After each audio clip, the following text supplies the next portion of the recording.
পুরো শহর আলো ঝলমল করছে। রাত ১২টা বাজতেই চারপাশে আতশবাজির ঝলকানি আর হাসির শব্দে মেতে ওঠে সবাই। নতুন বছর এসেছে। সবাই একটি একটি নিজের প্রিয় মানুষদের সাথে সময় কাটানোর জন্য প্রস্তুত। কিন্তু এই আনন্দের মধ্যেও কিছু মানুষ আছেন যারা নিরলসভাবে কাজ করে যাচ্ছেন আমাদের নিরাপত্তা ও সেবার জন্য। হাসপাতালে নতুন বছর উদযাপন হচ্ছে অন্যভাবে।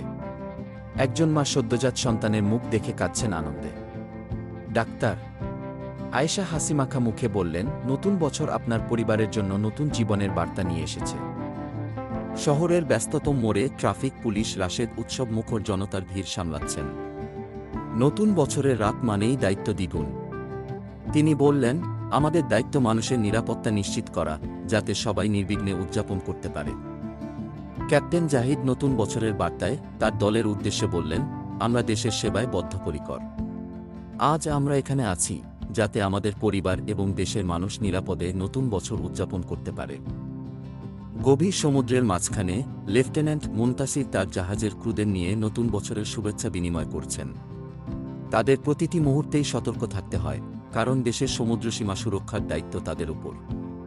আকাশে টহলত ফ্লাইট লেফটেন্যান্ট রুবায়েত আকাশের তারায় ভরা রাতে একটি ছোট্ট কাগজের টুকরো হাতে নিলেন। তাতে তার সন্তান লিখেছিল, বাবা, নতুন বছরে আমরা একসাথে কাটাব। তিনি ভাবলেন, দেশের জন্য দায়িত্ব পালন করাটাই তার সেরা উপহার। কোটি আবাসিক এলাকায় আগুন লাগার খবর পাওয়া মাত্রই দমকল বাহিনীর গাড়িগুলো ছুটে গেল। ফায়ার ফাইটার আরিফ বললেন, নতুন বছর নতুন চ্যালেঞ্জ নিয়ে আসবে, কিন্তু আমরা সবসময় প্রস্তুত। নতুন বছর সবার জন্য আনন্দ ও সমৃদ্ধি নিয়ে আসুক। যারা আমাদের জন্য নিরলস পরিশ্রম করেন তাদের প্রতি কৃতজ্ঞতা।